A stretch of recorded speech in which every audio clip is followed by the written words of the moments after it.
Good morning to all my online dear students. In the last class we have started electrochemical series और उसके अंदर मैंने आपको बताया था बेटा इलेक्ट्रोकेमिकल सीरीज में एलिमेंट्स को अरेंज किया गया है in increasing order of their standard reduction potential. Elements के एसआरपी की इंक्रीजिंग ऑर्डर में अरेंजमेंट करना ही क्या है इलेक्ट्रोकेमिकल सीरीज।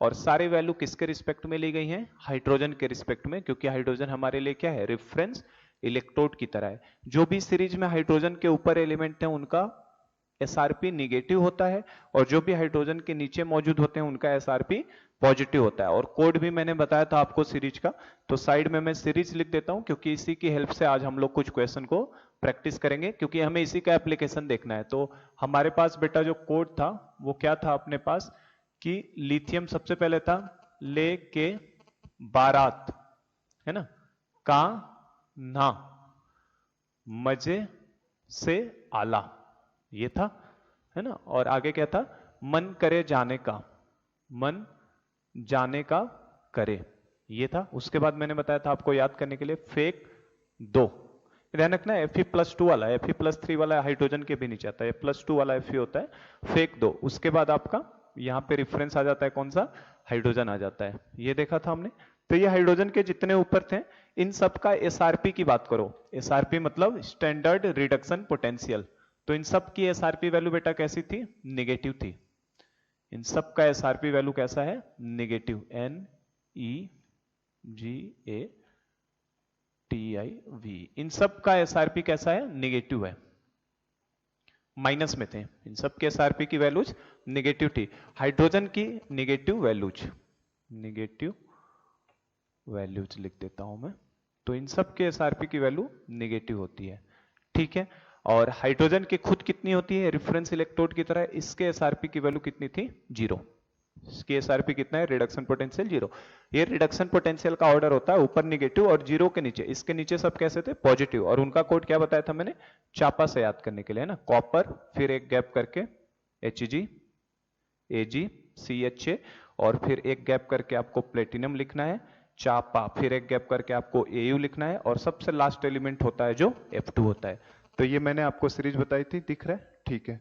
तो ये सीरीज हमने इस तरीके से बनाई थी बेटा, थोड़ा तिरछा हो जा रहा है, इसको कॉपर फिर आपका Hg फिर Hg के जस्ट बगल में Ag के नीचे आपका Au और Au के नहीं, Au से पहले क्या आता है Pt, चापा है ना Pt और लास्ट का Au और सबसे लास्ट एलिमेंट कौन सा है F2 होता है। तो ये हमारा सीरीज था इस तरीके से।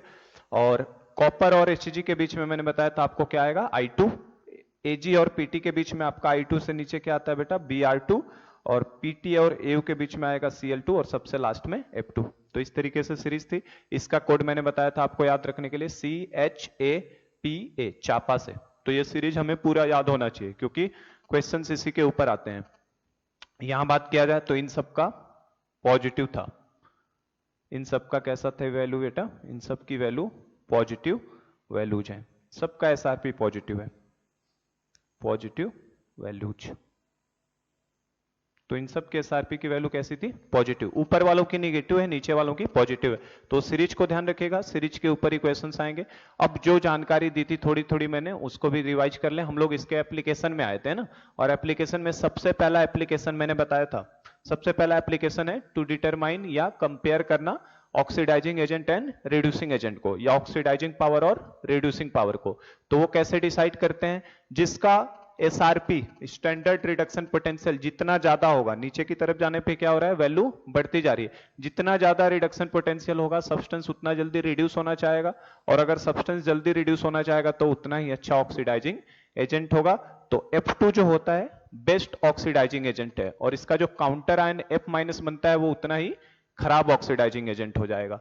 लिथियम की बात करो तो लिथियम हमारे लिए क्या है बेटा बेस्ट रिड्यूसिंग एजेंट है, और Li+ सबसे खराब ऑक्सीडाइजिंग एजेंट है। तो पहला हम लोगों ने कर लिया था, लिख देता हूं मैं यहां पे, बस हम लोग थोड़ा उसको ध्यान कर लें। इलेक्ट्रोकेमिकल सीरीज का फर्स्ट एप्लीकेशन यही था आपका, ऑक्सीडाइजिंग पावर जो होता है OP, oxidizing power is directly proportional to SRP, standard reduction potential के, और ये इनवर्सली प्रोपोर्शनल है किसके स्टैंडर्ड ऑक्सीडेशन पोटेंशियल के, क्योंकि ये दोनों तो साइन में एक्सचेंज होते हैं ना सिर्फ। तो इसके बेसिस पे हमने देखा था बेटा कि जो बेस्ट ऑक्सीडाइजिंग एजेंट है, OA मतलब ऑक्सीडाइजिंग एजेंट लिख रहा हूं मैं, है ना, या ऑक्सीडाइजिंग पावर, OP मतलब यहां पे क्या है, ऑक्सीडेशन पोटेंशियल नहीं, ऑक्सीडाइजिंग पावर। कल की क्लास की चीजें ही बता रहा हूं मैं उसमें। ऑक्सीडाइजिंग पावर, जिसका एसआरपी जितना ज्यादा उतना जल्दी रिड्यूस होना चाहेगा, मतलब सामने वाले को उतना जल्दी ऑक्सीडाइज करेगा, ऑक्सीडाइजिंग पावर ज्यादा होगा। और बेस्ट ऑक्सीडाइजिंग एजेंट हमारे लिए जो होता है वो कौन सा होता है, F2। ठीक है। और सेकंड हमने देखा था बेटा रिड्यूसिंग पावर की अगर बात करो, आरपी, रिड्यूसिंग पावर। तो रिड्यूसिंग पावर मतलब क्या, सामने वाले को रिड्यूस करना और खुद ऑक्सीडाइज होना। और कौन ऑक्सीडाइज होने की टेंडेंसी ज्यादा होगी, लिथियम प्लस की, है ना, सबसे ज्यादा होगी क्योंकि वो ऊपर बैठा है लिथियम। तो रिड्यूसिंग पावर जो होता है डायरेक्टली प्रोपोर्शनल एसओपी और इनवर्सली प्रोपोर्शनल टू एसआरपी होता है। ठीक है। और इसमें अगर बात किया जाए तो बेस्ट रिड्यूसिंग एजेंट हमारे लिए कौन होता है बेटा, लिथियम, क्योंकि हमेशा सामने वाले को रिड्यूस करेगा, खुद अपने आप को ऑक्सीडाइज करेगा। रीजन क्या है, F2 बेस्ट ऑक्सीडाइजिंग एजेंट क्यों है, क्योंकि इसका एसआरपी क्या है, मैक्सिमम। इसका एसआरपी मैक्सिमम वैल्यू मैंने बताई थी, इसका कितना होता है -3.05 और इसका कितना होता है फ्लोरीन का प्लस का 2.87। तो नीचे मैक्सिमम में, ऊपर मिनिमम पड़ा है। तो नीचे ऊपर मिनिमम अगर उसका एसओपी क्या है, एसआरपी उसका क्या है बेटा, मिनिमम है, किसका, लिथियम का। तो एसआरपी अगर मिनिमम है बेटा तो एसओपी क्या होगा इसका, मैक्सिमम। तो ये खुद ऑक्सीडाइज होना चाहेगा और सामने वाले को रिड्यूस करेगा, इसलिए सबसे अच्छा रिड्यूसिंग एजेंट है। और एक और चीज मैंने बताई थी आपको, कोई एलिमेंट दिया हो आपको, एलिमेंट, और उसका रिडक्शन के फॉर्म में रिएक्शन दिया हो, element plus an electron reduction के फॉर्म में, तो आपका इधर क्या मिलेगा, रिड्यूस सब्सटेंस, रिड्यूस्ड सब्सटेंस।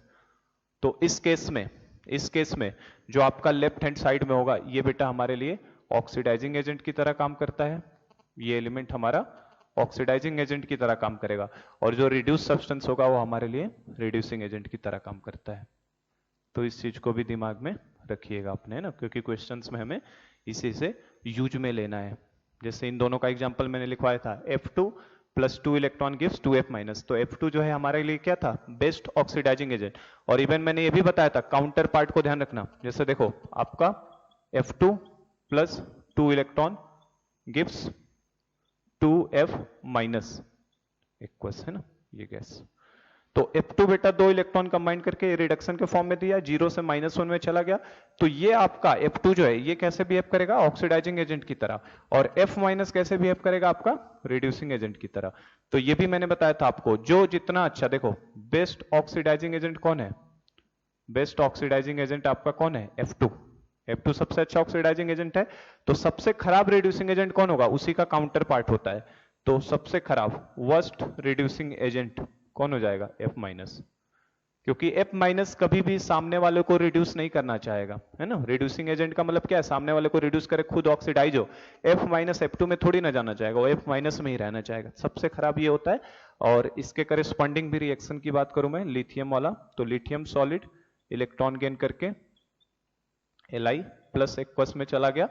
और इसमें भी बेटा ये हमारे लिए क्या बनेगा, ऑक्सीडाइजिंग एजेंट की तरह काम करेगा। रिडक्शन के फॉर्म में रिएक्शन होनी चाहिए, ध्यान रखिएगा। और ये वाला सब्सटेंस हमारे लिए रिड्यूसिंग एजेंट की तरह काम करेगा। और अगर बात किया जाए तो हमारा बेस्ट रिड्यूसिंग एजेंट कौन है, सबसे अच्छा रिड्यूसिंग एजेंट कौन है, तो Li रिड्यूसिंग एजेंट सबसे अच्छा कौन सा हो जाएगा हमारे लिए, लिथियम प्लस, क्योंकि सामने वाले को रिड्यूस करेगा और खुद क्या होगा, ऑक्सीडाइज होगा। उल्टा लिख दिया क्या मैंने, नहीं ठीक है। बेस्ट रिड्यूसिंग एजेंट आपका कौन हो जाएगा, उल्टा लिख दिया है रिएक्शन को मैंने, ये Li प्लस यहां रहेगा और यहां Li सॉलिड होगा, इसलिए गलत हो रहा था। ये Li प्लस एक्वस हमको रिडक्शन के फॉर्म में लिखना है ना, तो +1 का चार्ज आपका 0 में जाएगा। रिडक्शन के फॉर्म में रिएक्शन लिखना है, एलिमेंट प्लस n इलेक्ट्रॉन। और ये हमें एसआरपी यहां क्या रहेगा, क्वेश्चन में जनरली गिवन रहता है। पर ये दोनों तो टर्मिनल पॉइंट है, इन दोनों को ध्यान ही रखना है आपको, ऊपर और नीचे वाले से हैं। तो लिथियम प्लस इलेक्ट्रॉन गेन करके Li सॉलिड में जाएगा। तो बेस्ट रिड्यूसिंग एजेंट कौन होता है हमारे लिए, Li solid. Lithium best reducing agent है। तो इसका जो काउंटर वाला इस साइड दिख रहा है, ये सबसे खराब ऑक्सीडाइजिंग एजेंट होगा। वर्स्ट ऑक्सीडाइजिंग एजेंट कौन हो जाएगा आपका, Li प्लस। तो इसको भी दिमाग में बना के रखिए। तो कल की क्लास में ये हमने देखा था, और मैंने आपको एक क्वेश्चन भी करवाया था कि हमने E0 दिया था पर मैग्नेट का, MnO4 माइनस का Mn+2 में जाते वक्त +1.5 ओन, और दूसरे का reduction potential dichromate Cr2O7 minus का दिया था मैंने आपको, प्लस का 1.40 और पूछा था कौन बेटर ऑक्सीडाइजिंग एजेंट है, तो जिसका एसआरपी जितना ज्यादा वो उतना अच्छा ऑक्सीडाइजिंग पावर या उतना ही अच्छा ऑक्सीडाइजिंग एजेंट होगा। तो कल की क्लास में ये सब हमने किया था, ठीक है। तो इसके ऊपर आज हम लोग और कुछ ऑक्सीडाइजिंग पावर और रिड्यूसिंग पावर के ऊपर क्वेश्चंस को देखने वाले हैं। सीरीज को दिमाग में रखिएगा। तो अब इसके क्वेश्चंस में लिख देता हूं, समझा दिया मैंने, यही चीज हमने कल किया था। आज क्वेश्चंस इसी के ऊपर करना है। जनरली जो एलिमेंट्स ऊपर नहीं मिलेंगे हमें, ऊपर वाले एलिमेंट्स है ना, उसकी एसआरपी की वैल्यू क्या होगी, निगेटिव, मतलब उनका एसओपी क्या होगा, पॉजिटिव होगा, है ना। तो ऊपर वाले एलिमेंट क्या होना चाहेंगे, पॉजिटिव होने का मतलब खुद ऑक्सीडाइज होना चाहेंगे, मतलब ऊपर वाले अच्छे रिड्यूसिंग एजेंट की तरह काम करते हैं और नीचे वाले अच्छे ऑक्सीडाइजिंग एजेंट की तरह काम करते हैं। तो इसके ऊपर कुछ क्वेश्चंस मैं ले लेता हूं आज की क्लास में। तो मैं क्वेश्चंस, चलिए, तो मैंने कुछ क्वेश्चंस आपके लिए लिख दिए हैं ना, क्योंकि इन क्वेश्चंस के अंदर हमें ज्यादा दिमाग नहीं लगाना है, क्योंकि इन क्वेश्चंस को तो सॉल्व तो करना नहीं है, केवल देखो और आंसर को टिक करना है। थोड़ा सोच समझ के सीरीज आपके सामने बड़ी बनी है और आपको थोड़ा सा बस सोचना है। ये पहला application oxidizing power and reducing power के ऊपर दे रहा हूं मैं प्रॉब्लम, और काफी इंपॉर्टेंट है और खूब हमसे जेई नीट हर एग्जाम में देखोगे लगभग, मैंने बता ही दिया था 50% चांसेज होता है इलेक्ट्रोकेमिकल सीरीज के प्रॉब्लम का। तो इन्हीं टाइप में से क्वेश्चंस कोई बना के हमें देता है। तो मैंने सारे क्वेश्चंस आपके लिए लिख दिए हैं और इनमें बस सोचना है, समझना है और आंसर को टिक करना है। चलो, तो जैसे पहले क्वेश्चन की बात करो, SRP of some substance are given. कुछ सब्सटेंस है चार, 1 2 3 4, चार रिएक्शंस आपको दिए हैं, इनका आपको एसआरपी की वैल्यू गिवन है। रिडक्शन पोटेंशियल, ये भी रिडक्शन पोटेंशियल, ये भी रिडक्शन, ये भी रिडक्शन, है ना। आप रिडक्शन कैसे पहचानेंगे कि रिडक्शन पोटेंशियल, वो तो क्वेश्चन में ऑलरेडी बोल दिया, एसआरपी गिवन है। अगर एसआरपी नहीं भी बोलता तो हमें दिख रहा है ये रिडक्शन की रिएक्शन है। और अगर आपकी रिएक्शन रिडक्शन की है, क्योंकि देखो बेटा इलेक्ट्रॉन लेफ्ट हैंड साइड में आते हैं, मतलब रिडक्शन रिएक्शन हो रहा है, जीरो से किस में जा रहा है, -1। तो अगर रिडक्शन की रिएक्शन होती है आपकी, तो ये सारी वैल्यूज कौन सी होंगी, एसआरपी की। अब इस बेसिस पे आइडेंटिफाई क्या क्या करना है हमें, देखो फर्स्ट पार्ट है क्वेश्चन का, स्ट्रॉन्गेस्ट ऑक्सीडाइजिंग एजेंट कौन है, सबसे अच्छा इनके अंदर। वर्स्ट ऑक्सीडाइजिंग एजेंट कौन है, स्ट्रॉन्गेस्ट रिड्यूसिंग एजेंट कौन है, वर्स्ट रिड्यूसिंग एजेंट कौन है, कर सकते हैं। जो मैंने तरीका बताया बस उसको दिमाग में रखिए। क्या सीखा था हमने, यहाँ पे मैं उसे लिख देता हूं। हमारा हर क्वेश्चन एक ही अभी हमने चीज सीखा है। क्या सीखा बेटा हमने, जो भी ऑक्सीडाइजिंग पावर है, ऑक्सीडाइजिंग पावर, जिसका ज्यादा ऑक्सीडाइजिंग पावर होगा वो उतना ही अच्छा ऑक्सीडाइजिंग एजेंट होगा, क्योंकि ऑक्सीडाइजिंग एजेंट के ही पास तो पावर होगा दूसरे को ऑक्सीडाइज करने की। और हमने अभी पढ़ा था oxidizing power is directly proportional to SRP, जिसका एसआरपी जितना ज्यादा उसका ऑक्सीडाइजिंग पावर उतना ही ज्यादा। तो बस मैं इसी एक लॉजिक से ही सारे क्वेश्चंस को करवा लेता हूं, है ना। यही एक लॉजिक, आप बस इसको दिमाग में रखोगे तो भी सारे क्वेश्चंस आपके हो जाएंगे। एसआरपी का इंक्रीजिंग ऑर्डर ही होता है इलेक्ट्रोकेमिकल सीरीज में, बढ़ता हुआ सीक्वेंस है, नीचे की तरफ जाते हैं तो ऑक्सीडाइजिंग पावर बढ़ता है। तो आप देख सकते हो, आप क्वेश्चंस को करना शुरू करते हैं। स्ट्रॉन्गेस्ट ऑक्सीडाइजिंग एजेंट, तो सबसे अच्छा ऑक्सीडाइजिंग एजेंट कौन होगा, जिसके एसआरपी की वैल्यू सबसे ज्यादा। और मैंने, अच्छी बात है कि मैंने आपको ये चारों एसआरपी की ही वैल्यूज दी हैं। तो सबसे अच्छा एसआरपी की वैल्यू किसकी दिख रही है इनमें बेटा, मैक्सिमम वैल्यू ये है आपकी, सबसे मैक्सिमम कौन सी है, 1.57। तो मैक्सिमम जिसकी वैल्यू होगी वो ऑक्सीडाइजिंग एजेंट सबसे अच्छा होगा। और ऑक्सीडाइजिंग एजेंट किधर देखोगे आप, रिएक्टेंट साइड की प्रोडक्ट साइड, तो लेफ्ट हैंड साइड वाला एलिमेंट आपका क्या होता है, ऑक्सीडाइजिंग एजेंट। तो देखो यहीं से आंसर से टिक हो जाते हैं तुरंत। ये सबसे अच्छा अगर ऑक्सीडाइजिंग एजेंट होगा बेटा, तो ये सबसे खराब रिड्यूसिंग एजेंट होगा, अभी जैसे मैंने बताया आपको, है ना। और इसमें देखो तो मिनिमम वैल्यू ये वाली दिख रही है हमें, ये हमें मिनिमम वैल्यू दिख रही है। तो जिसका एसआरपी सबसे कम उसका ऑक्सीडाइजिंग पावर भी सबसे कम, मतलब उसका रिड्यूसिंग पावर उतना ही ज्यादा। तो आप बस इसको ध्यान में रखो, जिसका एसआरपी ज्यादा उसका ऑक्सीडाइजिंग पावर ज्यादा, और जिसका एसआरपी सबसे कम, इसका मतलब वो सबसे कम ऑक्सीडाइजिंग पावर, तो उसका रिड्यूसिंग पावर क्या होगा, सबसे ज्यादा। तो मिनिमम वैल्यू भी देख लो, तो आप इन दो ऑप्शंस को पहले ही कट कर दो, इन दोनों की कोई जरूरत हमें नहीं है।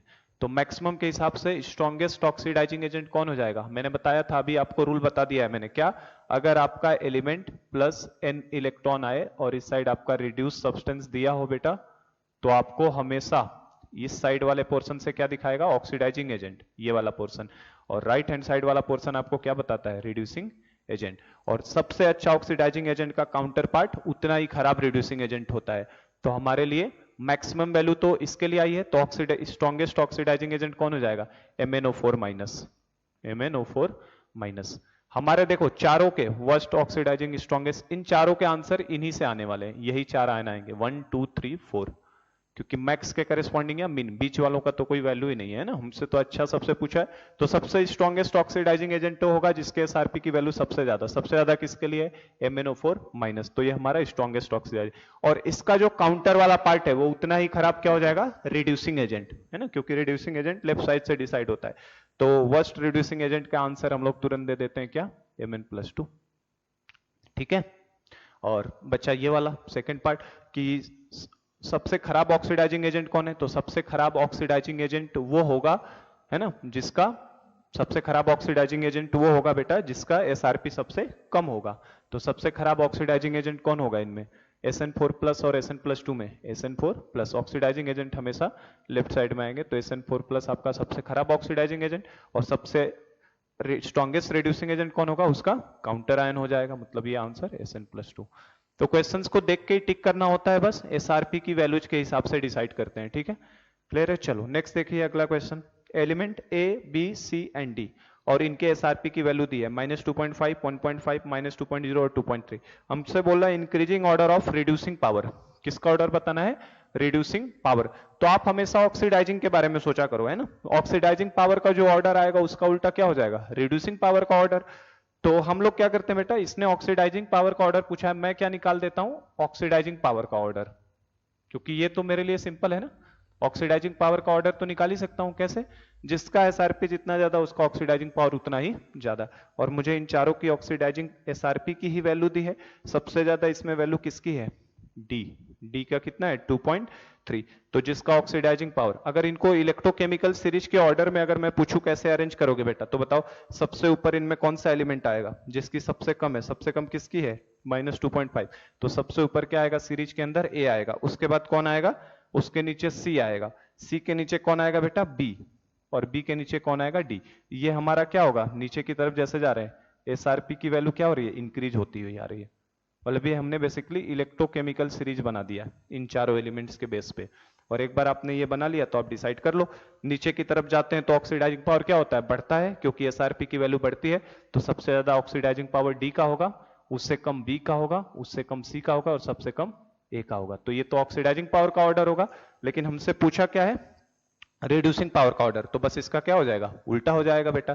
क्या आंसर हो जाएगा, ए का सबसे कम हो जाएगा रिड्यूसिंग, नहीं ए का सबसे ज्यादा हो जाएगा, सी का उससे कम। अच्छा इंक्रीजिंग ऑर्डर लिखना है ना, इंक्रीजिंग ऑर्डर में लिखना है, तो जिसका ऑक्सीडाइजिंग पावर सबसे ज्यादा उसका रिड्यूसिंग पावर सबसे कम, तो डी से ज्यादा रिड्यूसिंग पावर बी का होगा, बी से ज्यादा सी का होगा, और सी से ज्यादा ए का होगा, क्योंकि ऊपर वाले एलिमेंट का रिड्यूसिंग पावर ज्यादा है क्योंकि वो ऑक्सीडाइज होना चाहते हैं।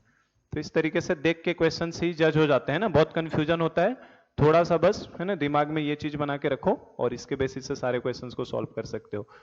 तो ये दो क्वेश्चन मैंने ऐसे दिए जिनमें आपको एसआरपी की वैल्यू दिया हुआ था, तो आपने डिसाइड किया बेटा कि कौन अच्छा ऑक्सीडाइजिंग एजेंट है, कौन खराब है, किस तरीके से। ठीक है, ये दो क्वेश्चंस मैंने ऐसे दिए हैं जिनमें आपको एसआरपी की वैल्यू गिवन नहीं है, और ये नीट में इस तरीके के क्वेश्चंस आते हैं, तो कैसे डिसाइड करेंगे। अब इसके लिए टेबल की जानकारी हमारे लिए जरूरी है, ये सीरीज का सीक्वेंस हमें पता होना चाहिए इन दो क्वेश्चंस को करने के लिए, नहीं तो ये दोनों हमसे होने वाले नहीं है। इनके लिए तो एसआरपी गिवन था, एसआरपी गिवन था तो उसके हिसाब से आपने डिसाइड कर लिया कि जिसका एसआरपी ज्यादा उसका ऑक्सीडाइजिंग पावर ज्यादा, और ये वाले का कॉन्सेप्ट मैंने बता दिया था, मिनिमम मैक्सिमम देख के आप डिसाइड करो, ऑक्सीडाइजिंग एजेंट लेफ्ट में, रिड्यूसिंग एजेंट राइट साइड में दिखाई देते हैं।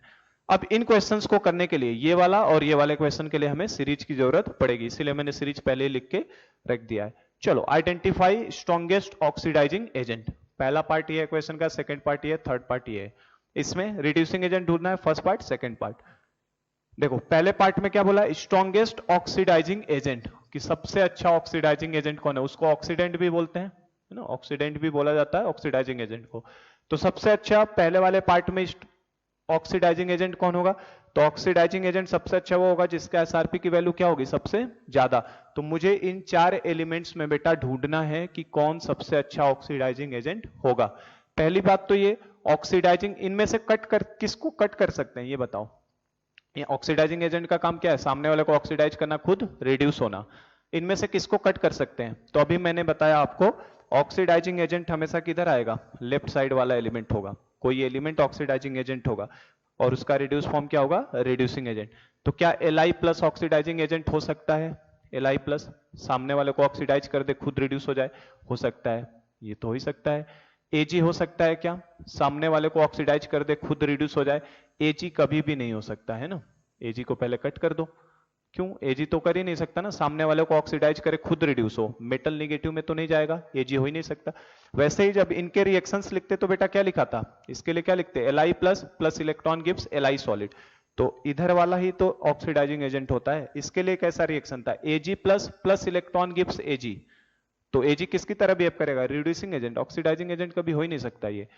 कॉपर Cu+2 क्या ऑक्सीडाइजिंग एजेंट हो सकता है, सामने वाले को ऑक्सीडाइज करे खुद रिड्यूस हो जाए, तो Cu+T से रिड्यूस होकर Cu में तो जा ही सकता है, मतलब ये हो सकता है। जिंक क्या ऑक्सीडाइजिंग एजेंट हो सकता है, जिंक, तो जिंक तो बेटा ऑक्सीडाइजिंग एजेंट हो ही नहीं सकता, सामने वाले को ऑक्सीडाइज करे खुद रिड्यूस हो, ऐसा नहीं होता। Zn+2 से Zn मिलता है ना हमें इसमें, तो ये भी हमारे लिए नहीं हो सकता। पहले इनको कट कर दो, अब बचे दो, अब इन दोनों ऑप्शन में से कौन अच्छा ऑक्सीडाइजिंग एजेंट होगा बताओ।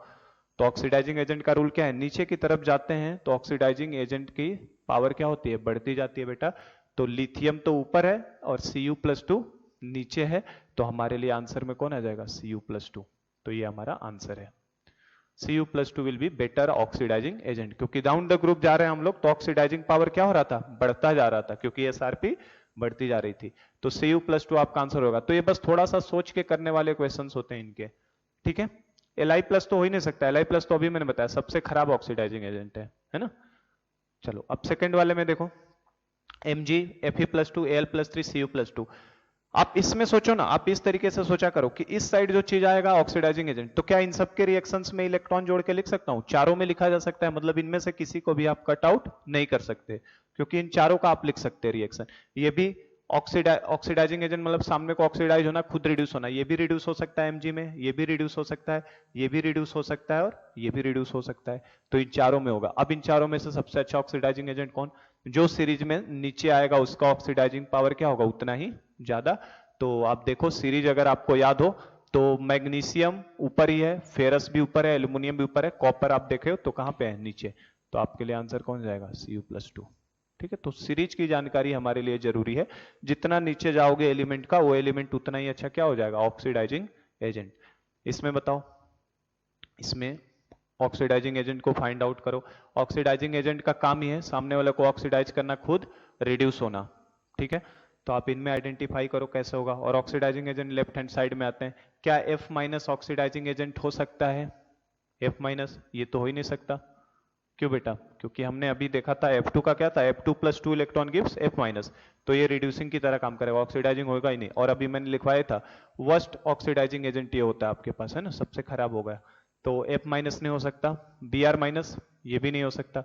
ऑक्सीडाइजिंग एजेंट का मतलब ही क्या, सामने वाले को ऑक्सीडाइज करो, खुद रिड्यूस हो। अब F- रिड्यूस होके कहां जाएगा, F- तो रिड्यूस ही नहीं हो सकता ना, तो ये हो ही नहीं सकता। Br- भी रिड्यूस नहीं।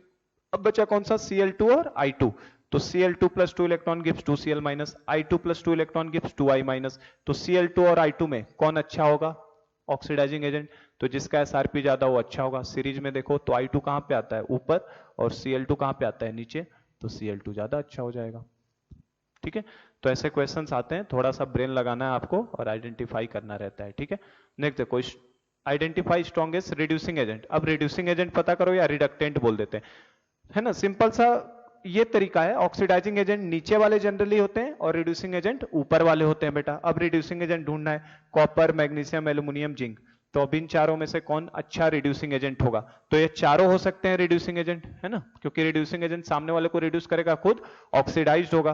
तो ये देखो ये चारों इसी साइड में आ रहे थे ना, रिड्यूस सब्सटेंस में आ रहा था। Cu+2 से Cu आएगा, Mg+2 से Mg आएगा, Al+3 से Al आएगा, Zn+2 से Zn आएगा। SRP के फॉर्म में लिखोगे तो ये सब आएंगे ना प्रोडक्ट साइड में, तो इनमें से डिसाइड करना है कौन अच्छा रिड्यूसिंग एजेंट है। तो रिड्यूसिंग एजेंट बेटा जितना ऊपर का सब्सटेंस हो उतना ही अच्छा रिड्यूसिंग एजेंट होगा। तो आप देख सकते हैं सीरीज में कॉपर तो नीचे है, मैग्नीशियम, एल्यूमिनियम, जिंक, तो मैग्नीशियम, एल्यूमिनियम, जिंक और कॉपर, तो मैग्नीशियम सबसे अच्छा हमारे लिए रिड्यूसिंग एजेंट हो जाएगा। तो रिड्यूसिंग एजेंट के लिए ऊपर देखा करो, और ऑक्सीडाइजिंग एजेंट जनरली कहां से मिलेंगे, नीचे वाले से मिलेंगे।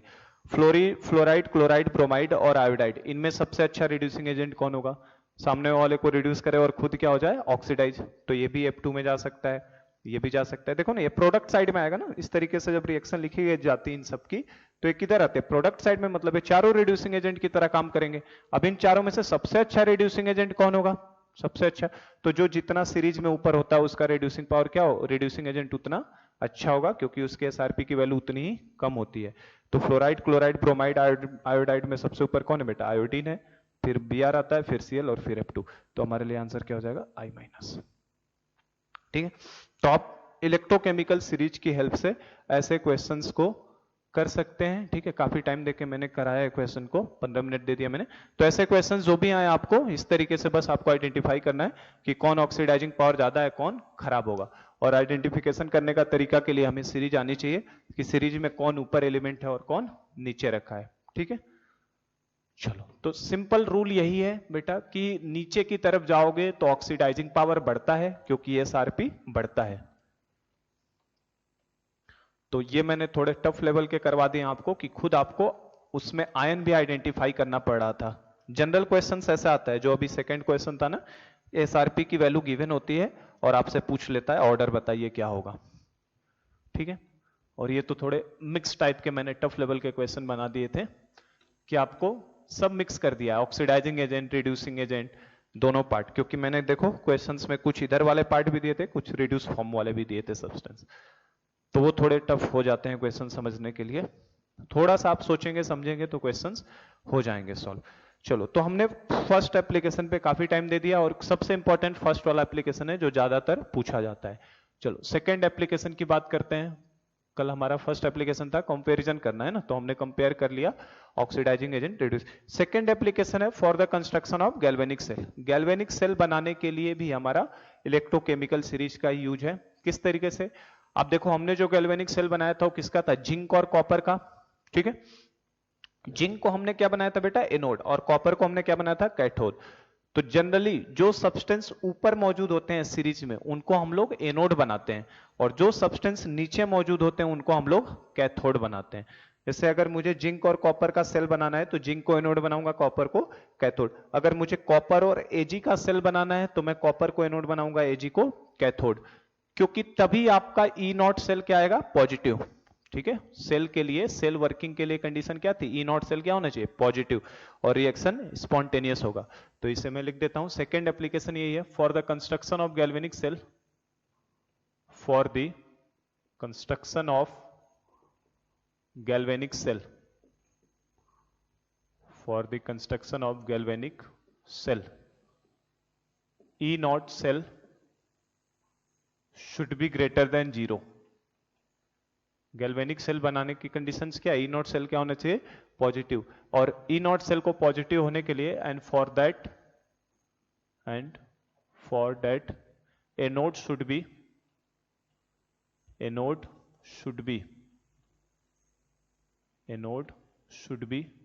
higher up in the series, anode should be higher up in the series। Anode क्या होना चाहिए, ऊपर का होना चाहिए, while cathode can be any substance, cathode कोई भी सब्सटेंस हो सकता है, which is lower in the series, with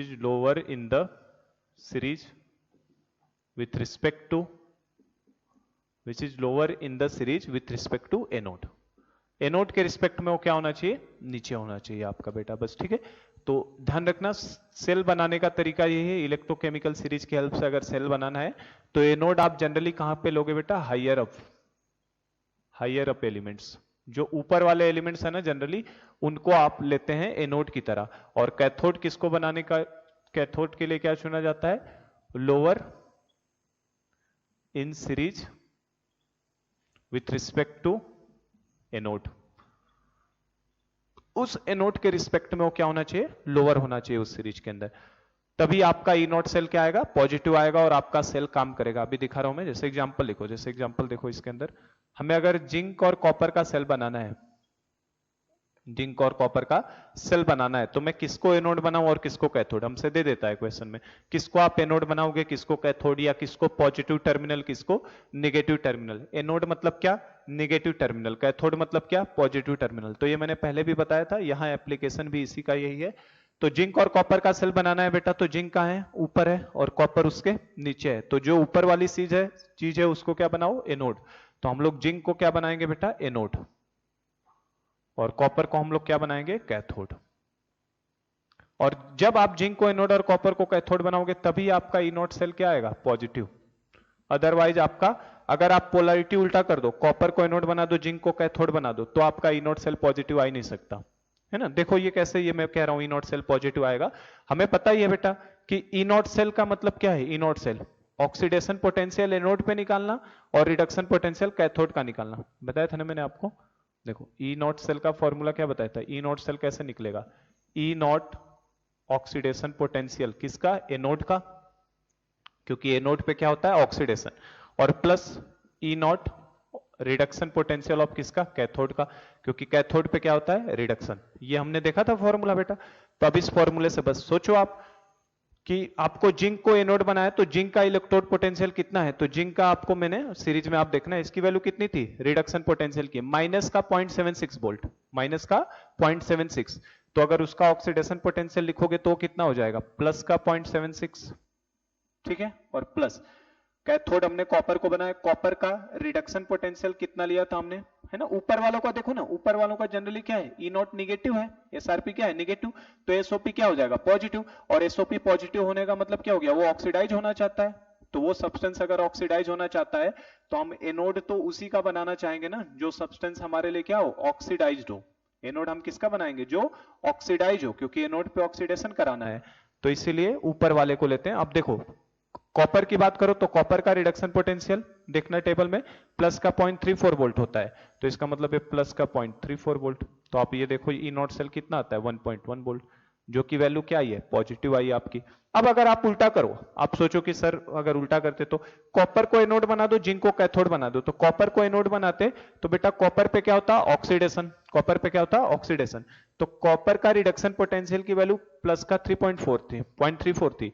तो अगर इसका रिडक्शन पोटेंशियल इतना है तो ऑक्सीडेशन पोटेंशियल माइनस साइन के साथ आ जाएगा, ऑक्सीडेशन पोटेंशियल तो माइनस साइन के साथ आ जाएगा ना।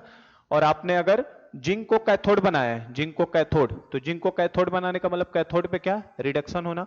तो ये रिडक्शन की वैल्यू कितनी थी, प्लस का 0.76। तो आप देखो दोनों को माइनस का 0.76, प्लस बोल दिया माइनस का, तो ये भी निगेटिव, ये भी निगेटिव, तो आंसर किस में आता, निगेटिव में। तो इस चीज को भी ध्यान रखना, कभी भी सेल बनाना है तो ऊपर वाला एलिमेंट को एनोड बनाओ, नीचे वाले एलिमेंट को कैथोड, तभी आपका इनोड सेल क्या आएगा, पॉजिटिव आएगा, ठीक है। चलो जैसे मान लो एक और एग्जांपल मैं दूं, इस तरीके से आपसे सेल के क्वेश्चंस दे सकता है। जैसे आपको मान लो Cu और Ag का सेल बनाना है, कॉपर और Ag सेल, पूछे किसको एनोड बनाओगे, किसको कैथोड, कॉपर को एनोड बनाओगे कि Ag को एनोड बनाओगे, किसको एनोड किसको कैथोड, या किसको पॉजिटिव किसको निगेटिव। तो आप सीरीज अगर आपके दिमाग में है, जो ऊपर एलिमेंट मौजूद है, दो एलिमेंट देगा हमें बनाने के लिए, जो एलिमेंट ऊपर रहेगा उसको एनोड बनाओ और जो एलिमेंट नीचे रहेगा उसको कैथोड बनाओ। इसको ऐसे भी याद कर लो, अल्फाबेटिकल में ए पहले आता है, सी बाद में, तो जो ऊपर आएगा उसको एनोड, जो नीचे आएगा उसको कैथोड। मुझे कॉपर Ag से बनाना है, तो कॉपर Ag में कौन ऊपर आता है, कॉपर ऊपर आता है, Ag नीचे आता है। तो इसका मतलब कॉपर को मैं क्या बनाऊंगा, एनोड, और Ag को मैं क्या बनाऊंगा, कैथोड, ठीक है ना। जब ऐसा करोगे तभी आपका ई नॉट सेल पॉजिटिव आएगा, अदरवाइज आपका ई नॉट सेल पॉजिटिव आने वाला नहीं। आप पोलैरिटी एक्सचेंज कर दो, Ag को एनोड बना दो, कॉपर को कैथोड, तो आपका ई नॉट सेल क्या आ जाएगा, निगेटिव आएगा, पॉजिटिव आ ही नहीं सकता ना। तो ये सेल कंस्ट्रक्ट करने का तरीका आप फॉर एग्जांपल बहुत सारे सेल में दे सकते हो। आपसे मैंने बोल दिया मान लो मैग्नीज और Hg का सेल बनाना है, किसको, मैग्नीज और Hg से सेल बनाना है, किसको एनोड किसको कैथोड, तो Mn एनोड बन जाएगा, Hg क्या बन जाएगा, कैथोड। आपको मान लो मैंने बोला फेरस और कॉपर का सेल बनाना है, तो फेरस क्या बना दोगे, एनोड, कॉपर क्या बना दोगे, कैथोड। ऊपर वाले को एनोड बनाना है, नीचे वाले को कैथोड। ऊपर वाले अब जैसे है ना, मान लो आपको मैंने दे दिया पोटेशियम और सोडियम, इन दोनों से बनाना है, तो पोटेशियम एनोड, सोडियम कैथोड, ऊपर वाला एनोड नीचे वाला कैथोड। तो इसको भी ध्यान रखना, ये भी एक अच्छा एप्लीकेशन है। आप जब ऐसा करते हैं तभी आपका इनोड सेल पॉजिटिव आएगा। अगर आप पोलैरिटी एक्सचेंज करोगे तो इनोड सेल कैसा आ जाएगा, निगेटिव, जो उसकी मैंने अभी इसके ऊपर समझाया था आपको कि माइनस आ रहा था। तो that is the second application. तो ये भी हेल्पफुल है एप्लीकेशन, अच्छा एप्लीकेशन है। हर एप्लीकेशन जो है ना ई नॉट सेल पॉजिटिव के ऊपर ही बना हुआ है, अभी दिखा रहा हूं मैं आपको। तो ये हमारा सेकेंड एप्लीकेशन था। सेल को कंस्ट्रक्ट करने का तरीका, पोलरिटी डिसाइड करने का तरीका आपको इस तरीके से लेना है, ऊपर वाला एनोड नीचे वाला कैथोड। और ऊपर नीचे कैसे हमें पता चलेगा, इलेक्ट्रोकेमिकल सीरीज हमें ध्यान में होना चाहिए एसआरपी के बढ़ते सीक्वेंस में। चलो देखो थर्ड एप्लीकेशन की बात करो बेटा, तो थर्ड एप्लीकेशन ये है, आपने पढ़ा होगा 9th 10th में, है ना, कि जिंक की रॉड को अगर कॉपर सल्फेट के सॉल्यूशन में डाल दो तो कॉपर को वहां से क्या कर देता है, डिस्प्लेस। लेकिन अगर जिंक सल्फेट में कॉपर की रॉड को डाल दो तो उसे डिस्प्लेस नहीं करता। तो उसका रीजन इसी से दिया जाता है। तो पहले मैं लिख देता हूं, थर्ड यही है application, element present above in the series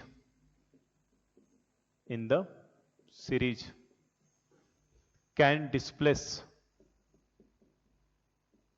displace element present below in the series from its salt solution, from their salt solution, ऐसे लिखो, from their salt solution। जो एलिमेंट आपका ऊपर मौजूद है बेटा, वो नीचे वाले को उसके सॉल्ट सॉल्यूशन से क्या कर सकता है, डिस्प्लेस कर सकता है। ये ऑलरेडी आपने पढ़ा हुआ है 9th 10th में। जैसे एग्जांपल की बात करूं मैं, और इसका रीजन भी है, क्योंकि आप ऐसा करोगे तभी आपका वो रिएक्शन स्पॉन्टेनियस होगा। जैसे एग्जांपल के तौर पे, अगर आपने जिंक की रॉड को CuSO4 में डाल दिया, मतलब हमने जिंक की रॉड को कॉपर सल्फेट सॉल्यूशन में डाल दिया, तो जिंक की रॉड कॉपर को क्या डिस्प्लेस कर पाएगी, वो बताएगा इलेक्ट्रोकेमिकल सीरीज। क्या जिंक कॉपर से ऊपर मौजूद है, जिंक कॉपर के ऊपर मौजूद है, तो जिंक कॉपर को आसानी से डिस्प्लेस कर सकता है। Element present above in the series can displace element present below in the series from their salt solution. ऊपर वाले एलिमेंट नीचे वाले, ऊपर वाला एलिमेंट नीचे वाले एलिमेंट के सॉल्ट सॉल्यूशन से डिस्प्लेस कर सकता है। डिस्प्लेस करने का मतलब ही क्या है, वो खुद ZnSO4 बन जाएगा और Cu सॉलिड को वो डिस्प्लेस कर देगा अलग से। समझे क्या बात को? तो ये रिएक्शन हमारे लिए फिजिबल है। लेकिन अगर यही काम मैंने ऐसे कर दिया, कॉपर को अगर मैंने ZnSO4 के सॉल्यूशन में डाल दिया होता बेटा, कॉपर को ZnSO4 में डाल दिया, पूछेगा क्या ये रिएक्शन होगा, तो कॉपर देखो कहां बैठा है, नीचे, और जिंक कहां है, ऊपर। तो कॉपर कभी भी ZnSO4 से जिंक को डिस्प्लेस नहीं करेगा, मतलब ये रिएक्शन पॉसिबल नहीं है, नो रिएक्शन, यहां पे रिएक्शन होने वाली नहीं। अब इसमें देखो खूब अच्छा क्वेश्चन बनता है ना, हमसे ऐसे पूछता है, AgNO3 का सॉल्यूशन है, उसके अंदर हमने कॉपर का स्पून डिप किया है ना, एक चम्मच हमने कॉपर के चम्मच को डुबा के रखा है उसके अंदर, तो बताइए क्या Ag डिपोजिट हो जाएगा कॉपर के ऊपर की कुछ नहीं होगा। इस तरीके के क्वेश्चंस मिलेंगे आपको। तो उन सब का लॉजिक यही है, अगर मैंने AgNO3 के सॉल्यूशन में कॉपर को डाला है, AgNO3 के सॉल्यूशन में कॉपर डाला है, तो क्या कॉपर Ag को डिस्प्लेस कर पाएगा कि नहीं कर पाएगा। तो देखो बेटा, Ag कहां है, नीचे, और कॉपर कहां है, ऊपर। तो कॉपर AgNO3 से Ag को डिस्प्लेस कर सकता है आसानी से, है ना। तो कॉपर की रॉड को अगर आपने AgNO3 के सॉल्यूशन में डाल दिया है, तो इट में भी पॉसिबल कि कुछ Ag जाके क्या हो जाएंगे, कॉपर के रॉड पे डिपोजिट हो सकते हैं, क्योंकि कॉपर तो AgNO3 से Ag को डिस्प्लेस कर देगा। लेकिन अगर क्वेश्चन ये होता, अगर मैं कॉपर सल्फेट के सॉल्यूशन में, CuSO4 के सॉल्यूशन में सिल्वर की रॉड को डाल दिया, मैंने कॉपर सल्फेट में सिल्वर की रॉड को डाल दिया, तो क्या होगा, नथिंग विल हैपन, कुछ होने वाला नहीं है, क्योंकि Ag कभी भी कॉपर सल्फेट से कॉपर को डिस्प्लेस नहीं करेगा। इनडायरेक्टली मीनिंग ये है कि आपसे अगर बोले कि मैंने Ag कॉपर की रॉड को, अगर आपसे बोले आपने कॉपर की रॉड को मैंने AgNO3 के सॉल्यूशन में डाल दिया, इसका मीनिंग ही क्या है, कॉपर को AgNO3 में डाल दिया, तो क्या होने वाला है। तो देखो सीरीज में कॉपर ऊपर है, Ag कहां है, नीचे, तो कॉपर आसानी से Ag को क्या कर देगा, डिस्प्लेस कर देगा, क्योंकि ऊपर वाला एलिमेंट नीचे वाले एलिमेंट को डिस्प्लेस कर सकता है, तो आसानी से डिस्प्लेस करेगा, और डिस्प्लेस करके मतलब ये रिएक्शन पॉसिबल होगी, क्या बनेगा, CaNO3 ट्वाइस, यहां 2 लगा दो बैलेंस करने के लिए, और प्लस 2Ag, तो आसानी से सिल्वर को डिस्प्लेस कर सकता है। लेकिन अगर ऐसा रहता कि Ag के रॉड को कॉपर सल्फेट सॉल्यूशन में डिप कराया हमने, कॉपर सल्फेट का सॉल्यूशन लिया, उसमें Ag के रॉड को डाल दो, तो कॉपर सल्फेट कहां गया, कॉपर सल्फेट में आपने Ag को डाला तो नीचे वाला कभी भी ऊपर वाले के सॉल्ट सॉल्यूशन से डिस्प्लेस नहीं करेगा, तो इसका मतलब ये रिएक्शन पॉसिबल है क्या, नो रिएक्शन, ये रिएक्शन पॉसिबल है ही नहीं आपका बेटा, है ना। तो ये भी हमारा एक एप्लीकेशन है, और इसका रीजन आप जानना चाहो कि क्यों सर ऐसा हो रहा है कि ऊपर वाला नीचे वाले को करता है, तो रीजन बेटा यही है, ई नॉट सेल पॉजिटिव आएगा तो रिएक्शन होने वाली, ई नॉट सेल पॉजिटिव नहीं आएगा तो रिएक्शन नहीं होगी। आपको चेक करवा दूं मैं, ऊपर वाले का ई नॉट सेल चेक करो कितना आएगा, अगर ऊपर वाले रिएक्शन को हम लोग ई नॉट सेल निकालना चाहें तो कितना आएगा। तो देखो क्या होगा बेटा, ये Zn जो है, ये Zn फाइनली किस में कन्वर्ट हो रहा है, Zn+2 में, मतलब इसका खुद का क्या हो रहा है, ऑक्सीडेशन, और ऑक्सीडेशन हुआ तो ये किसकी तरह काम कर रहा है, यहाँ पे एनोड की तरह काम करेगा, ऑक्सीडेशन एनोड पे होता है। और CuSO4 में देखो Cu कितने में है बेटा, +2, और +2 से किस में पहुंच गया, ये 0 में, तो इसका मतलब इसका खुद का क्या हुआ है, रिडक्शन, और रिडक्शन होने का मतलब किसकी तरह काम किया होगा, कैथोड की तरह। तो आप इसका ई नॉट सेल निकालोगे तो पॉजिटिव आएगा कि निगेटिव आएगा, तो बेटा अभी जो इसके पीछे वाला एप्लीकेशन था वही हो गया सेम, जिंक को हमने क्या बनाया, जिंक Zn+2 में जाने का मतलब एनोड बनाया, और Cu+2 से Cu जाने का मतलब उसे कैथोड बनाया, तो इसका मतलब इसका ई नॉट सेल हमेशा ही क्या आएगा, पॉजिटिव आएगा, समझे क्या, इस तरीके से, है ना। तो ई नॉट सेल पॉजिटिव होने की वजह से रिएक्शन हमारा स्पॉन्टेनियस होगा।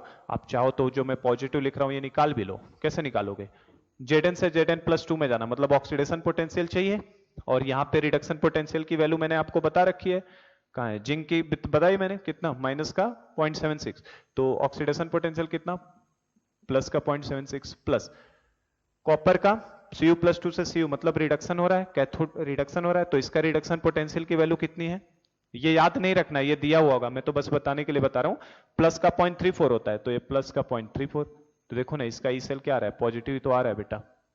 तो ई नॉट सेल जब भी पॉजिटिव होगा, अब आपको बता दूं कुछ क्वेश्चंस ऐसे आएंगे, 4 रिएक्शन दे देगा, पूछेगा which of the following reaction will be spontaneous, या which of the following reaction will be possible, which of the following reaction will not possible, इस तरीके से 4 क्वेश्चंस ऑप्शन बना के दे देगा, उनका लॉजिक सब यहीं से लगाना है। आप देखेंगे ही ऊपर वाला एलिमेंट नीचे वाले को डिस्प्लेस करेगा, नीचे वाला ऊपर वाले को कभी नहीं कर सकता, और रीजन आपके सामने है, क्योंकि उस केस में उनका ई नॉट सेल क्या आता है, पॉजिटिव, इसका निकालोगे ई नॉट सेल तो क्या आएगा, निगेटिव आएगा। देखो ना, अगर इसको मान लो ये रिएक्शन हो भी जाती है ना, काफी मैं स्ट्रेस देके टाइम देके समझा रहा हूं, अगर आपका ये रिएक्शन हो भी गई तो आपका क्या बनने वाला है, CuSO4 बनेगा, ठीक है, CuSO4 बनेगा, और प्लस जिंक आपका डिस्प्लेस हो जाएगा। अगर हो गई तो, अब हो गई तो देखो बेटा, Cu से किस में जा रहे हो आप, Cu+2 में, मतलब कॉपर को आपने क्या करा दिया, ऑक्सीडेशन, और कॉपर ऑक्सीडेशन होने का मतलब किसकी तरह काम कर गया, एनोड की तरह, और Zn+2 से आपने किसमें भेज दिया, Zn, मतलब वो क्या कर दिया, रिडक्शन, मतलब वो क्या बन गया, कैथोड। तो ये तो पॉसिबल ही नहीं ना, अपने सेल की पोलरिटी गलत लगाई थी मतलब, है ना। तो इसका ई नॉट सेल अगर हो भी जाएगा इस तरीके से, तो इसका ई नॉट सेल कभी भी पॉजिटिव नहीं आएगा, ये कैसा आएगा, <0, निगेटिव आ जाएगा, तो ये सेल रिएक्शन हमारे लिए पॉसिबल नहीं है। सेम केस इनके लिए भी होगा। तो इस तरीके का कोई भी क्वेश्चन आए तो आपको लॉजिक यही लगाना है कि क्या ऊपर वाला एलिमेंट है कि नीचे वाला एलिमेंट है, बस उस तरीके से देख के डिसाइड करो। That is the third application. चलो आज हम लोग सारे एप्लीकेशन खत्म करेंगे, 42 मिनट्स हुए ना। चलो फोर्थ एप्लीकेशन की बात करो, ये हमारा थर्ड एप्लीकेशन अच्छा है, क्वेश्चंस खूब आते हैं, जितने भी एप्लीकेशन में बता रहा हूं सबके ऊपर क्वेश्चन आपको मिलेगा।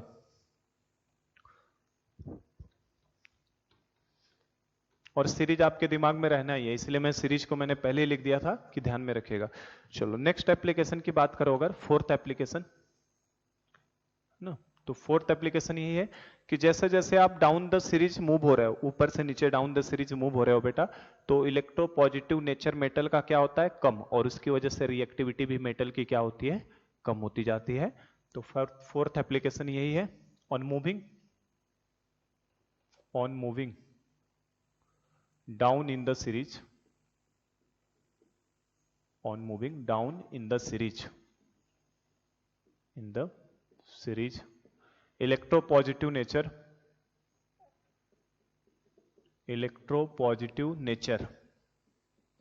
of metal decreases, electropositive nature of metal decrease हो रहा है जैसे जैसे नीचे आप मूव कर रहे हो, and hence reactivity of metal decreases. And hence reactivity of metal decreases. तो आज का लेक्चर थोड़ा लंबा हो सकता है, 1 आध घंटे तक का, 1 घंटे से ऊपर भी जा सकता है, क्योंकि हम लोग पांचों प्रॉपर्टी खत्म करेंगे। On moving down in the series electropositive nature of metal decreases and hence reactivity of metal decreases. तो नीचे की तरफ जैसे जैसे आप जाते हो आपका इलेक्ट्रोपॉजिटिव नेचर कम होता है और उसकी वजह से आपकी रिएक्टिविटी भी क्या होती है, कम होती है। और इसमें आप ये भी लिख सकते हो while reactivity of non metal की अगर बात कर ली जाए, रिएक्टिविटी ऑफ नॉन मेटल, तो बेटा ध्यान रखना नॉन मेटल की इंक्रीज होती है, reactivity of non metal increases. Non metal की रिएक्टिविटी बढ़ती है लेकिन मेटल की रिएक्टिविटी घटती है। ऐसा हो ही क्यों रहा है? देखो मेटल जो है, मेटल किस नेचर का होना चाहते हैं? इलेक्ट्रोपॉजिटिव। मेटल का नेचर क्या है बेटा? इलेक्ट्रोपॉजिटिव होना। और आप जैसे जैसे नीचे की तरफ मूव होते जा रहे हो, नीचे की तरफ मूव होते जा रहे हो, इलेक्ट्रोपॉजिटिव नेचर क्या हो रहा है उसका? कम होता जा रहा है, क्योंकि उसका रिडक्शन पोटेंशियल बढ़ता जा रहा है ना। रिडक्शन होने का मतलब वो रिड्यूस होना चाह रहा है, मतलब अब वो पॉजिटिव, देखो इलेक्ट्रोपॉजिटिव होना मतलब क्या? ऑक्सीडेशन होना, और वो खुद रिड्यूस होना चाहता है, मतलब उसका इलेक्ट्रोपॉजिटिव नेचर तो कम होता जा रहा है ना। तो जो रिएक्टिविटी ऑफ मेटल होती है, रिएक्टिविटी ऑफ मेटल ये क्या होती है? डिक्रीज होती जाती है। मतलब इट इज, किसी भी मेटल की रिएक्टिविटी जो होती है ये आपकी डिक्रीज होगी, मतलब it is inversely proportional to SRP. जिसका स्टैंडर्ड रिडक्शन पोटेंशियल जितना ज्यादा, उस मेटल की रिएक्टिविटी उतनी ही कम हो जाएगी। जिसका रिडक्शन पोटेंशियल जितना ज्यादा, उसकी रिएक्टिविटी उतनी ही कम। या बोलो तो मेटल तो इलेक्ट्रोपॉजिटिव होना चाहते हैं, तो डायरेक्टली प्रोपोर्शनल टू एसओपी बोल दो, क्योंकि जिसका ऑक्सीडेशन पोटेंशियल जितना ज्यादा, वो मेटल उतना ही अच्छा रिएक्टिव होता है। तो रिएक्टिविटी ऑफ मेटल के लिए ध्यान रखिएगा। और अगर नॉन मेटल की बात करोगे, नॉन मेटल तो बेटा खुद किस नेचर के होने चाहते हैं? इलेक्ट्रोनिगेटिव। मेटल क्या करना चाहते हैं? मेटल इलेक्ट्रॉन को लूज करना चाहते हैं। मेटल क्या चाहता है? इलेक्ट्रॉन को लूज करना। और अगर वो इलेक्ट्रॉन को लूज करेगा मतलब उसकी वो लूज करेगा कब? जब उसका ऑक्सीडेशन होगा। तो अगर ऑक्सीडेशन पोटेंशियल ज्यादा तो रिएक्टिविटी ज्यादा, और ऑक्सीडेशन पोटेंशियल ज्यादा तो मतलब रिडक्शन पोटेंशियल उतना ही कम होगा। ठीक है, तो और रिडक्शन पोटेंशियल नीचे बढ़ता जा रहा है, इसलिए रिएक्टिविटी कम होती है। और non metal electronegative, non metal का काम क्या है? इलेक्ट्रॉन को लेना। नॉन मेटल क्या कर चाहते हैं? इलेक्ट्रॉन को लेना चाहते हैं, एक्सेप्ट करना चाहते हैं, मतलब वो इलेक्ट्रोनिगेटिव नेचर के होते हैं। और नीचे की तरफ जैसे जैसे जा रहे हो रिडक्शन पोटेंशियल बढ़ रहा है, मतलब इलेक्ट्रॉन को गेन ही तो कर रहा है। F2 + 2 electron gives 2F minus, तो नीचे की तरफ इलेक्ट्रॉन का गेन होता है। इसलिए नॉन मेटल के केस में जो रिएक्टिविटी ऑफ नॉन मेटल होता है, रिएक्टिविटी ऑफ नॉन मेटल, ये आपका डायरेक्टली प्रोपोर्शनल एसआरपी के हो जाता है। क्यों? क्योंकि जिस नॉन मेटल का रिडक्शन पोटेंशियल जितना ज्यादा, वो उतना अच्छे से क्या करेगा? इलेक्ट्रॉन को ले रहा है, मतलब रिड्यूस हो रहा है उतना जल्दी। तो एसआरपी के डायरेक्टली तो एसओपी के क्या? इनवर्सली प्रोपोर्शनल होगा। ठीक है, और इसका एक अच्छा एग्जांपल बताया जाए अगर, है ना, एप्लीकेशन एक, तो आपको पता होगा कि जो हमारे है ना एल्कली मेटल्स, या ये भी आपने 9th में पढ़ा होगा, एल्कली मेटल्स या अल्कलाइन अर्थ मेटल्स जनरली जो होते हैं, अल्कलाइन अर्थ मेटल्स, ये आपके बेटा कोल्ड वाटर के साथ भी रिएक्ट करके H2 निकाल देते हैं। ये कोल्ड वाटर के साथ रिएक्ट करेंगे और रिएक्ट करके ये H2 गैस को रिलीज कर सकते हैं। ऐसे एरो दिखा देता हूं, ये H2 गैस को रिलीज कर सकता है कोल्ड वाटर के साथ भी, एल्कली मेटल और अल्कलाइन अर्थ मेटल। लेकिन आपका जैसे फेरस हो गया, कोबाल्ट हो गया, निकिल हो गया, है ना, इस तरीके से जिंक हो गया, है ना, ये सब जो एलिमेंट्स हैं ये आपके हॉट वाटर के साथ रिएक्ट करके H2 निकाल पाते हैं। ये जब हॉट वाटर के साथ रिएक्ट करेंगे तो ही ये H2 गैस को रिलीज कर सकते हैं। ये कोल्ड वाटर के साथ रिएक्ट करके कभी हाइड्रोजन गैस नहीं निकाल सकते, क्योंकि इन लोगों की आपने 9th में पढ़ा होगा कि इनकी रिएक्टिविटी क्या होगी? ऊपर वालों से कम। तो उसका रीजन इलेक्ट्रोकेमिकल सीरीज ही है, जिसका एसआरपी जितना ज्यादा उसका रिएक्टिविटी उतना ही कम। तो फेरस, कोबाल्ट, निकिल, जिंक, ये सब देखो आप कहाँ है? नीचे की तरफ है। फेरस, कोबाल्ट मैंने नहीं डाला इसमें, जिंक है ना, ये सब कहाँ है? नीचे की तरफ। तो नीचे वाले एलिमेंट, जनरली जो ऊपर वाले एलिमेंट्स देखो, ये भी एक अच्छा बता दूं तरीका, अप टू देखो मैग्नीशियम तक अप टू मैग्नीशियम के ऊपर जितने भी एलिमेंट हैं ये काफी हाईली रिएक्टिव होते हैं। हाईली रिएक्टिव, ठंडे पानी से भी हाइड्रोजन गैस को रिलीज करा देते हैं। लेकिन ये वाले जो एलिमेंट्स हैं मैग्नीशियम के नीचे, जनरली मैग्नीशियम एल्यूमिनियम को भी हम लोग ले लेते हैं एक पॉइंट तक, लेकिन इनके नीचे के जो एलिमेंट्स हैं ये सब मैग्नीज, जिंक, क्रोमियम, FeCd, ये सब हॉट वाटर के साथ H2 निकालते हैं। और जो हाइड्रोजन के नीचे बैठे हैं बेटा, ये तो कितना भी वेरी वेरी हॉट वाटर के साथ भी कभी भी रिएक्शन नहीं देने वाले। जैसे कॉपर हो गया, Ag, Au, Hg, इन सबको तो आप इवन स्टीम के साथ, है ना, वेरी वेरी हॉट वाटर के साथ भी रिएक्शन करा दो तो भी ये हाइड्रोजन गैस देने वाले नहीं है। No hydrogen gas, no H2 gas, कोई हाइड्रोजन गैस ये रिलीज करने वाले नहीं है। तो ये एक अच्छा एप्लीकेशन है, इनऑर्गेनिक में हमारे ये काम आता है। ठीक है, तो ये ध्यान रखिएगा इस चीज को, क्योंकि नीचे की तरफ जा रहे हैं तो रिएक्टिविटी कम हो रही है, और रिएक्टिविटी कम हो रही है तो इसलिए पानी को थोड़ा गर्म करिए। और ये वाले इवन ये बेचारे तो गर्म एकदम, है ना, स्टीम के साथ भी आप रिएक्ट करा दोगे तो भी हाइड्रोजन देने वाले नहीं है। और इसका अच्छा लॉजिक बताऊं ना अगर, तो देखो अच्छा लॉजिक यही है बेटा कि ये रिएक्ट करने का मतलब क्या है, जैसे इसे मैं समझा दूं, है ना, इसे अगर समझाऊं, थोड़ा टाइम हमारा बढ़ जाएगा लेकिन समझ के चलें अच्छा रहेगा। जैसे इसमें मान लो मैंने आपको सोडियम की रिएक्शन करा दी H2O के साथ, तो सोडियम H2O से रिएक्ट करके क्या बनाएगा आपका NaOH plus H2, half H2, NaOH plus half H2, ये H2 गैस को रिलीज करेगा। एक्चुअल में हो ही क्या रहा है, सोडियम ने किया ही क्या, देखो हाइड्रोजन का ऑक्सीडेशन नंबर यहाँ पे कितना है +1, और +1 से किसमें भेज दिया 0, मतलब उसने क्या कर दिया, इसको ऑक्सीडेशन हो रहा है ना इसका, हाइड्रोजन का क्या हुआ ऑक्सीडेशन। तो ऊपर वाला सब्सटेंस नीचे वाले को क्या कर दिया, ऑक्सीडाइज कर दिया।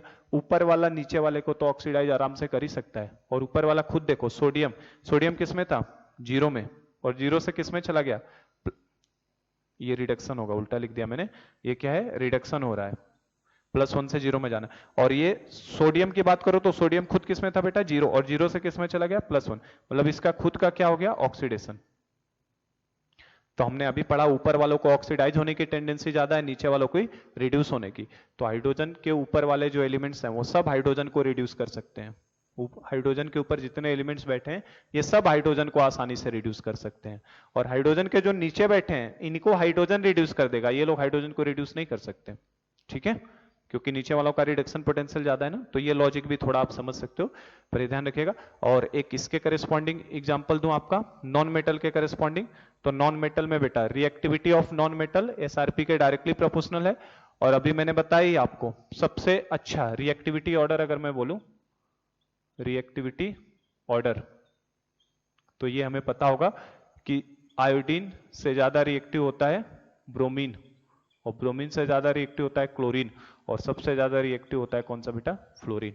सीरीज में आप नीचे की तरफ जाओ, I2 से नीचे है Br2, Br2 से नीचे है Cl2, Cl2 से नीचे है F2, मतलब नीचे की तरफ जैसे जैसे जा रहे हैं हमारा एसआरपी बढ़ेगा तो रिएक्टिविटी भी बढ़ती है ना। आपने ऑर्गेनिक में भी पढ़ा होगा ना, क्लोरीनेशन ब्रोमिनेशन पढ़ा है, लेकिन फ्लोरीनेशन आपने नहीं पढ़ा है, क्योंकि फ्लोरीनेशन वायलेंट रिएक्शन दे देता है, आग लगा देता है पूरा, है ना। इनके लिए सनलाइट की भी जरूरत पड़ती है, पर फ्लोरीनेशन के लिए कोई सनलाइट नहीं, इवन डार्क में भी हो जाता है, अंधेरे में भी, है ना, और पूरे कार्बन को ब्लैक कर देता है जला के, तो सब भी एप्लीकेशन का पार्ट ही है। तो रिएक्टिविटी में सबसे ज्यादा नॉन मेटल्स में फ्लोरीन, क्लोरीन, ब्रोमीन और आयोडीन। और इसके करस्पॉन्डिंग अब जानकारी चल रही तो इनऑर्गेनिक को भी थोड़ा थोड़ा टच करते चले।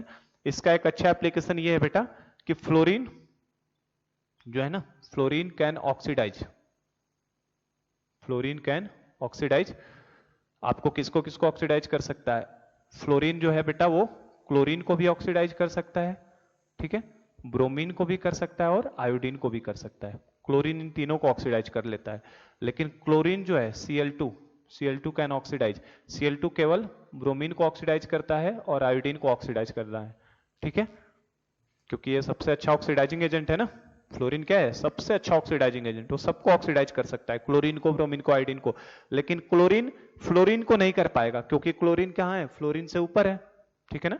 और ब्रोमीन की बात करो तो ब्रोमीन कैन ऑक्सीडाइज, केवल ये आयोडीन को ऑक्सीडाइज कर सकता है ब्रोमीन, और आयोडीन तो बेचारा किसी को नहीं कर पाएगा, iodine can not oxidize any others, किसी को ये ऑक्सीडाइज नहीं करता है। तो ये भी एक अच्छा एप्लीकेशन है इसका कि फ्लोरीन तीनों को कर लेता है, क्लोरीन केवल दो को करता है, ब्रोमीन आयोडीन को करेगा, आयोडीन किसी को नहीं कर पाता है ऑक्सीडाइज। तो ये हमारा कौन सी प्रॉपर्टी थी, फोर्थ प्रॉपर्टी थी। टाइम थोड़ा एक्सटेंड हो सकता है, आज 54 हो गया ना। और एक लास्ट प्रॉपर्टी हम लोग करते हैं, फिफ्थ प्रॉपर्टी। तो ये भी अच्छा एप्लीकेशन है, ध्यान रखिएगा। रिएक्टिविटी ऑफ मेटल जो होता है वो नीचे की तरफ जैसे जैसे जाते हैं वैसे वैसे मेटल की कम होती है, लेकिन नॉन मेटल की बढ़ती चली जाती है।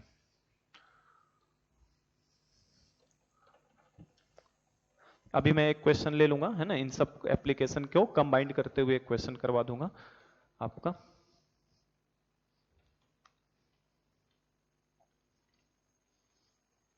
चलो तो लास्ट एक और एप्लीकेशन है, फिफ्थ एप्लीकेशन देख लेते हैं उसे भी।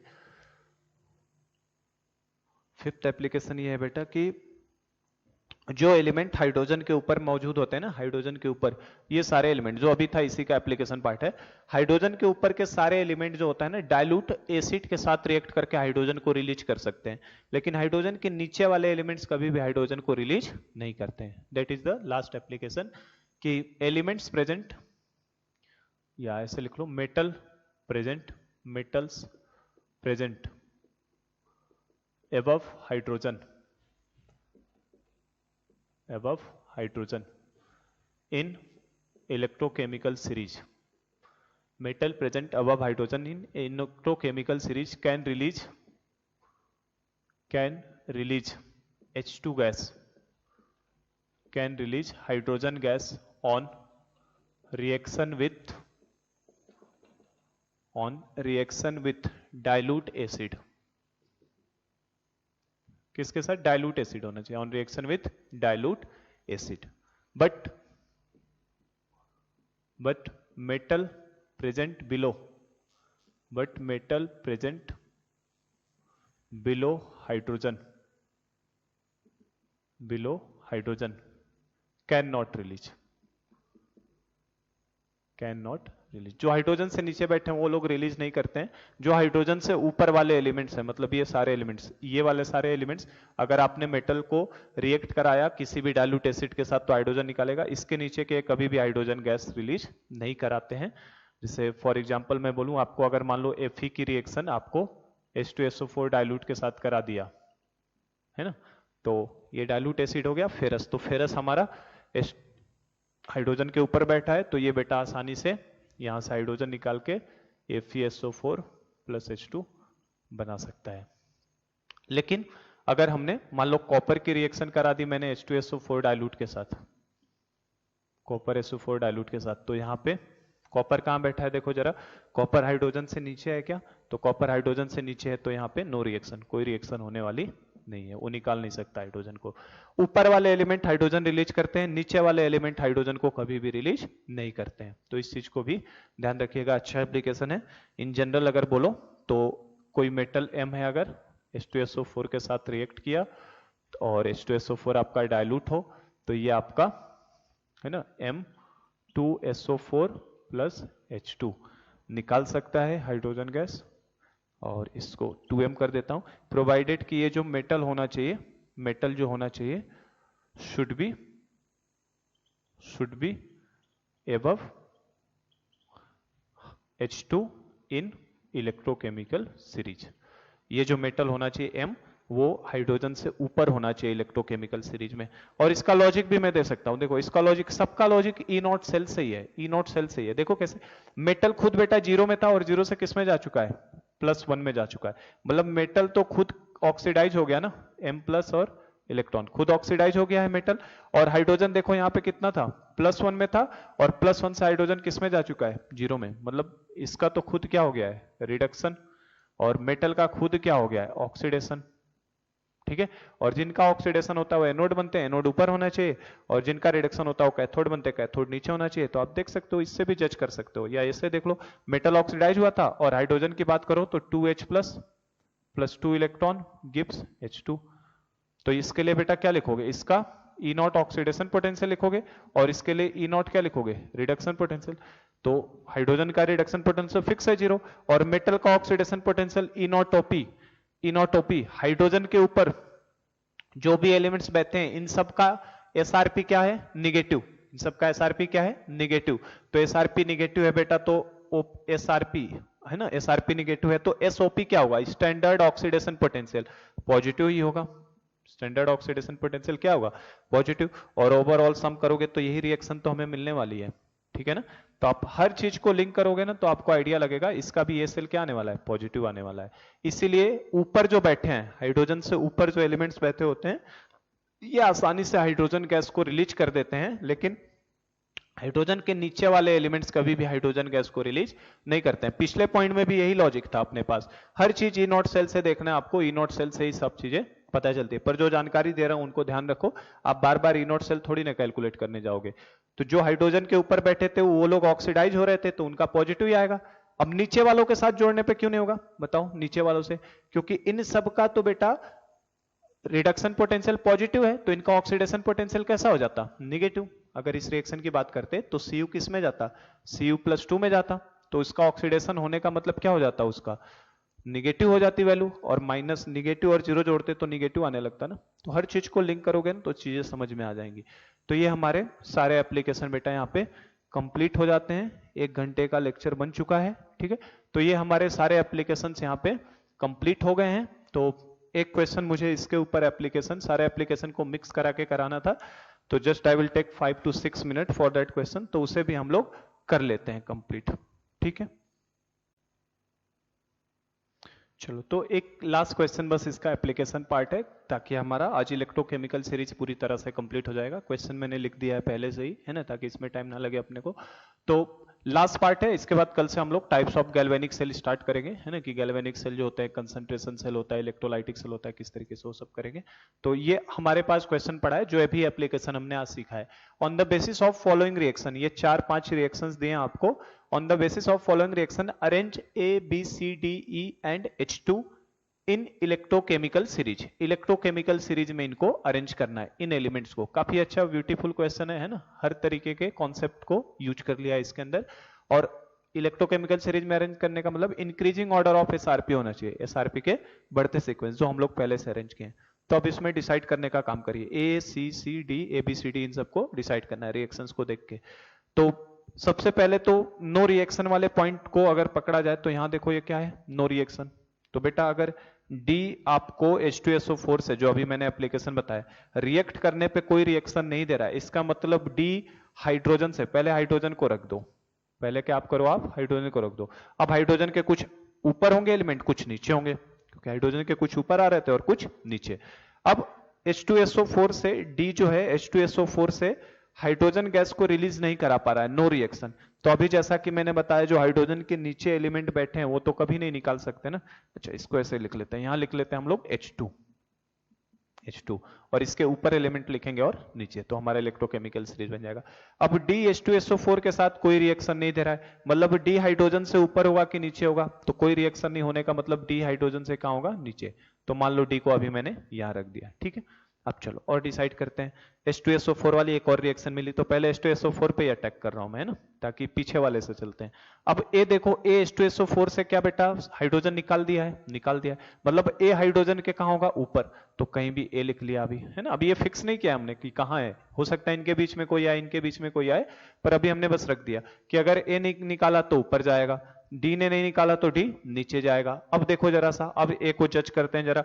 C जो है ACl2 के साथ रिएक्ट करके, है ना, उसके सॉल्यूशन के साथ रिएक्ट करके C ने A को डिस्प्लेस कर दिया, C ने A को डिस्प्लेस कर दिया। तो क्या रूल बताया था, ऊपर वाला एलिमेंट नीचे वाले एलिमेंट को डिस्प्लेस कर सकता है।